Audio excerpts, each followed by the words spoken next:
చెప్పింది చెప్పినట్టుగా డబ్బులు ఇచ్చిండు కూడా, ప్రతి కులాన్ని కాపాడుకునే ప్రయత్నం చేసిండు. అది కాదా సామాజిక తెలంగాణ? నేను మే 1 నాడు లేబర్ డే రోజు మాట్లాడితే దాన్ని చిల్వలు పలువలు చేసి సామాజిక తెలంగాణ పేరుతోని కవిత పార్టీ పెడుతుందని చెప్పి నేను నిన్న చెప్పిన 2 పేర్లు పని కట్టుకొని నా మీద దుష్ప్రచారం చేసిండ్రు. నేనేమైనా తప్పు మాట్లాడినా? బీఆర్ఎస్ పార్టీ వ్యతిరేకమా సామాజిక తెలంగాణ నినాదానికి? బీఆర్ఎస్ పార్టీకి సామాజిక తెలంగాణ అవసరం లేదా? భౌగోళిక తెలంగాణ వస్తే సరిపోతుందా? బంగారు తెలంగాణ కావాలని కేసీఆర్ గారు ఇచ్చిన నినాదమే కదా. బంగారు తెలంగాణ అంటే ఏంది? హరీష్ రావు ఇంట్లో బంగారం ఉంటే, సంతోష్ రావు ఇంట్లో బంగారం ఉంటే బంగారు తెలంగాణ అవుతుందా? కాదు కదా. ప్రతి ఒక్క సమాజం బాగుంటేనే బంగారు తెలంగాణ అవుతుంది. నేను అదే కదా మాట్లాడినా. దానికి ఇష్టం వచ్చినట్టు నా మీద స్టోరీ లేపిస్తే నేను భవన్లో పోయి కూర్చొని బాజాప్తా, ఎక్కడో కాదు, బయట ప్రెస్ మీట్ పెట్టలేదు, ఏ ప్రెస్ క్లబ్లో పెట్టలేదు, డైరెక్ట్గా తెలంగాణ భవన్ నా ఆఫీస్ అండి, నా పార్టీ భవన్లో పోయి కూర్చొని నేనేం చెప్పినా?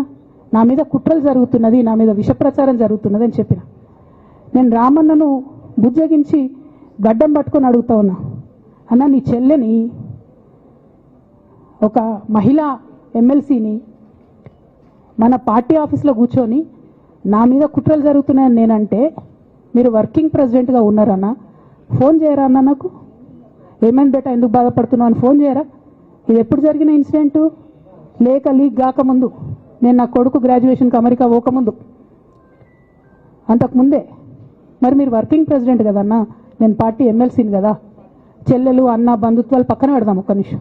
ప్రొఫెషనల్ సెటప్లో ఒక పొలిటికల్ పార్టీలో ఒక మహిళా ఎమ్మెల్సీ భవన్లో కూర్చొని నా మీద కుట్రలు జరుగుతున్నాయంటే మీరు మాట్లాడినరా అన్న? 103 రోజులు అయిపోయిందన్న ఇయ్యాలటికి, ఒక్క మాట మాట్లాడినరా? కేసీఆర్ గారు దగ్గర నుంచి కమ్యూనికేషన్ రావాలని నేను ఎక్స్పెక్ట్ చేయలే. వారు పెద్దవారు, వారికి అనేకమైన పనులు ఉంటాయి. మొత్తం పార్టీని ఇప్పుడు పునర్నిర్మించుకోవాల్సిన అవసరం ఉంది.